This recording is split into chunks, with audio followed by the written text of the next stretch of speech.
prédicateur, ou la prédicateur d'aujourd'hui. C'est Anna de Solza. Tu peux venir.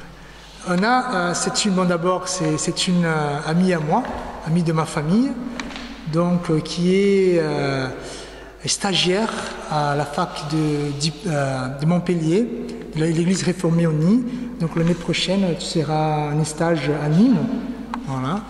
Et elle est aussi épouse du Rodrigo de Souza, c'est le professeur de l'Ancien Testament à la faculté de Montpellier. Et donc, ils font des amis de la famille. Et donc, je suis content de pouvoir t'entendre. Que Dieu te bénisse. Merci beaucoup, Fabio, et merci pour l'accueil parmi vous. Vous m'entendez bien?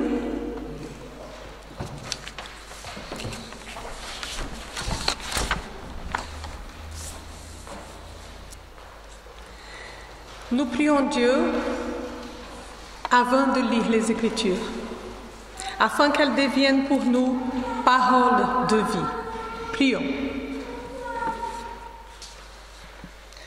Père, ta parole est pour nous ferment du royaume et germe d'espérance. Que par ton esprit, nous la recevions avec simplicité et avec joie. Que cette parole nous fasse porter les fruits que tu attends. Nous te le demandons par Jésus-Christ, notre Seigneur. Amen. Nous lisons dans l'épître de Paul aux Romains, le chapitre 15, les versets 4 à 13. Or, tout ce qui a été écrit d'avance l'a été pour notre instruction, afin que par la patience et par la consolation que donnent les Écritures, nous possédions l'espérance. Que le Dieu de la persévérance et de la consolation vous donne d'avoir les mêmes sentiments les uns envers les autres, selon Jésus-Christ, afin que tous ensemble, d'une seule bouche, vous glorifiez le Dieu et Père de notre Seigneur Jésus-Christ. Accueillez-vous donc les uns les autres comme Christ vous a accueillis pour la gloire de Dieu. Je dis en effet que Christ a été serviteur des circoncis pour prouver la véracité de Dieu en confirmant les promesses faites au Père.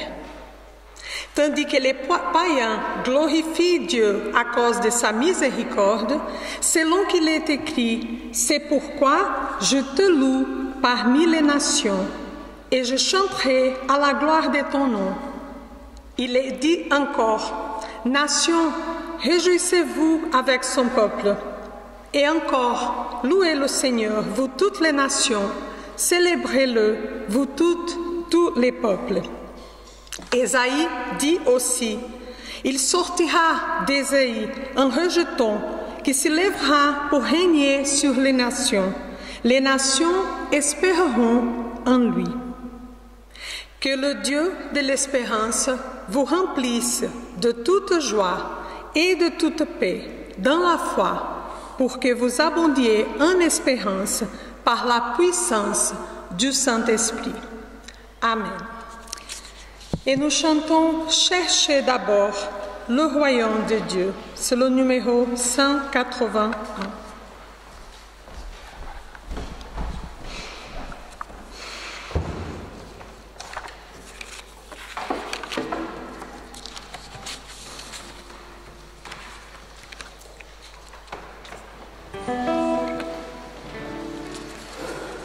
Oui, nous levons pour chanter.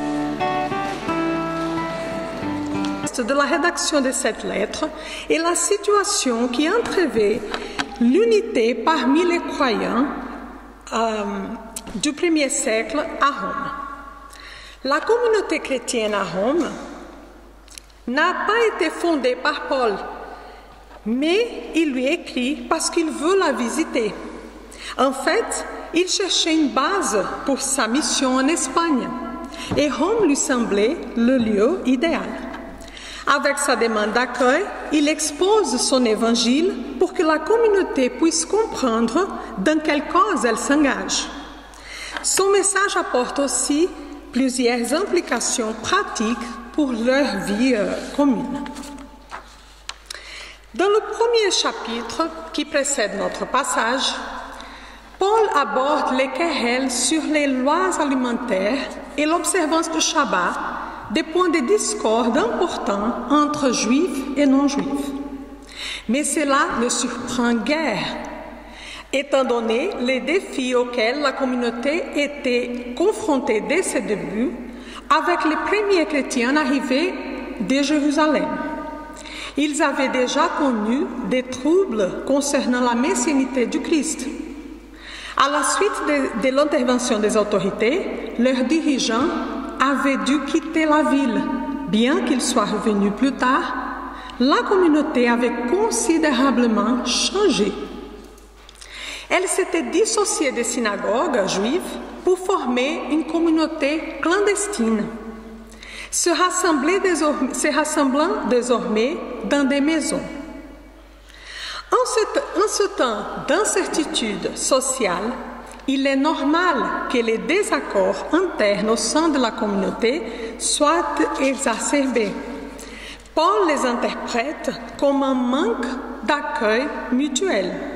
Il leur montre ainsi qu'il est important pour repenser leur situation de se rappeler une chose, le don de l'accueil de Dieu. Les conflits d'opinion amènent la communauté à oublier que la foi chrétienne relève d'un don. Dieu est celui qui donne toutes choses et qui accueille chacune et chacun, non pas en fonction de leur propre qualité, leur sagesse ou leur bonne conduite. Mais quand Dieu vient à nous, il vient pour nous recevoir tels que nous sommes. C'est pour cela que dans le chapitre 14, Paul affirme que les chrétiens doivent s'accueillir mutuellement parce qu'ils ont été accueillis par Dieu. Paul ajoute, comme aussi Christ vous a accueillis. Cette progression dans l'argumentation paulinienne, subtile mais pleine de force, qui commence par l'accueil de Dieu et va jusqu'à l'accueil du Christ, prépare les auditeurs à entendre la suite. Christ est devenu serviteur de la circoncision pour les Juifs et pour les non-Juifs. Christ est présenté comme celui qui accueille et qui est aussi l'exemple à suivre. C'est lui qui est devenu serviteur de la circoncision, afin de confirmer la promesse faite au Père, selon laquelle toutes les familles de la terre seraient bénies en Abraham, et aussi afin que les nations puissent glorifier Dieu pour sa miséricorde. Cette miséricorde de Dieu est conjointe à la vérité de sa parole, puisqu'il réalise ce qu'il a promis. La force de cette déclaration déborde dans la louange avec les paroles des Écritures. « Je te louerai parmi les nations et je chanterai ton nom. » Ou encore « Louez le Seigneur, toutes les nations, célébrez-le, tous les peuples. » Rendre gloire à Dieu pour sa miséricorde est la réponse attendue à un don si grand. Mais elle n'est pas la seule réponse possible, selon notre passage. Car celui qui est accueilli par Dieu et par son Fils Jésus-Christ est appelé lui aussi à accueillir son prochain. Les chrétiens à Rome tentaient chacun selon leurs propres perspectives et critères, d'établir des conditions pour définir ce que signifiait être un chrétien. Certains avaient conclu que cela était en fin de compte déterminé par leur capacité à suivre les lois, tandis que d'autres pensaient que cela dépendait de leur capacité à vivre sans les observer.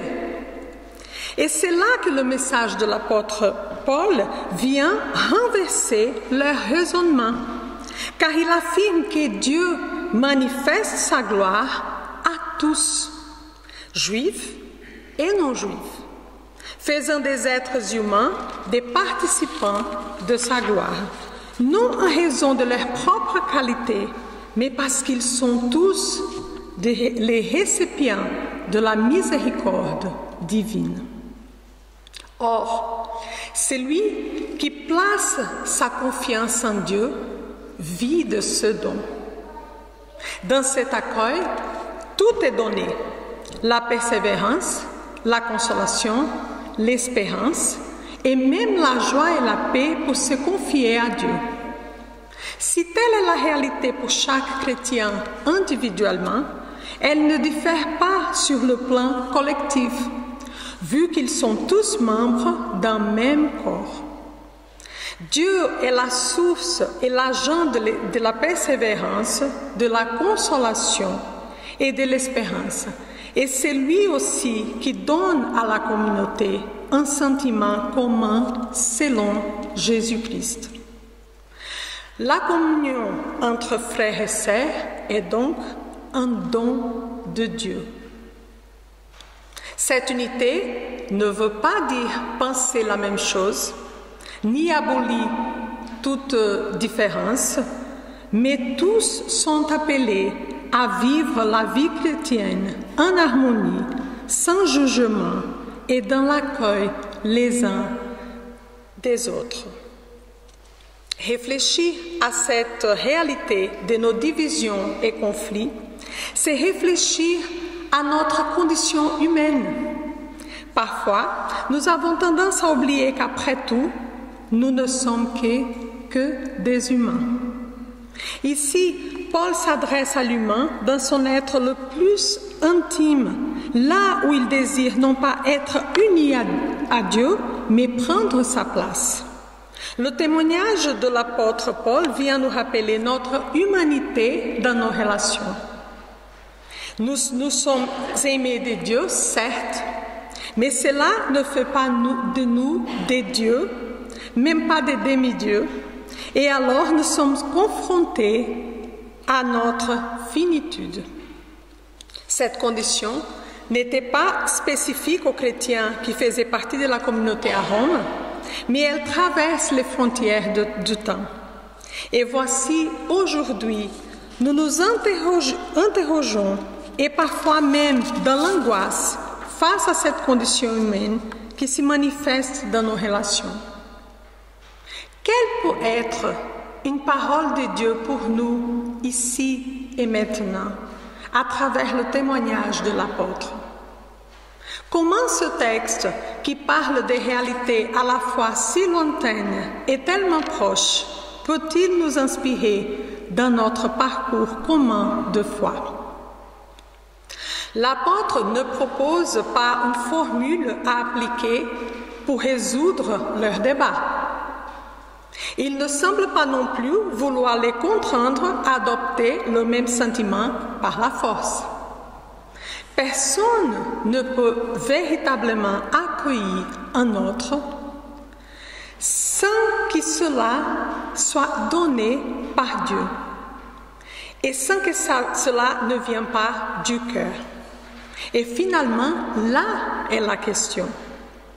Peut-on réellement accueillir des personnes qui pensent différemment de nous et les considérer comme des frères et des sœurs dans la foi, sans que Dieu nous donne de le faire par son esprit? C'est pourquoi Paul prie pour eux, disant que le Dieu de la persévérance et de la consolation vous donne d'avoir le même sentiment les uns envers les autres, selon Jésus-Christ. Jésus-Christ est ainsi l'exemple suprême d'accueil. C'est lui qui, par son incarnation et soumission à Dieu, le Père, est devenu un serviteur. C'est dans le faire confiance au Dieu de l'espérance que le croyant est rempli de toute joie et de toute paix, afin de saisir le don de Dieu qui lui a été accordé et ainsi vivre en harmonie avec son prochain. Jésus-Christ est l'accomplissement de l'espérance, car c'est en lui, par la puissance du Saint-Esprit, que la vérité et la miséricorde de Dieu sont manifestes à toutes les nations. L'espérance est donc une réalité dans la vie du croyant qui prend sens dans la vie présente. Elle ne vient ni du monde, ni de l'homme, mais de Dieu. Et le monde ne peut rien contre elle. Ensemble avec la foi, elle nourrit l'amour, le don suprême. Et c'est par la puissance du Saint-Esprit qu'elle déborde dans la vie du croyant, malgré les divisions et souffrances du monde présent. La communauté chrétienne, portée par cette espérance, est conduite à la louange de Dieu et à l'amour du prochain. Et son espérance est fondée dans la personne du Christ, qui par sa mort et sa résurrection fait des humains des participants de sa gloire. Et ainsi, l'Évangile nous appelle aujourd'hui, comme il a appelé les chrétiens qui nous ont précédés, et appellera ceux qui viendront après nous, non pas à oublier nos origines, effacer nos différences ou nier nos désaccords. Il nous appelle à reconnaître que notre justice n'est pas dans nos pratiques et idées religieuses, mais dans la justice d'un autre qui nous a accueillis pour la gloire de Dieu. Chère communauté, accueillons donc ce don de Dieu. Louons-le pour sa miséricorde et portés par la foi, l'espérance et l'amour, accueillons les frères et sœurs qu'il nous a donnés. Amen.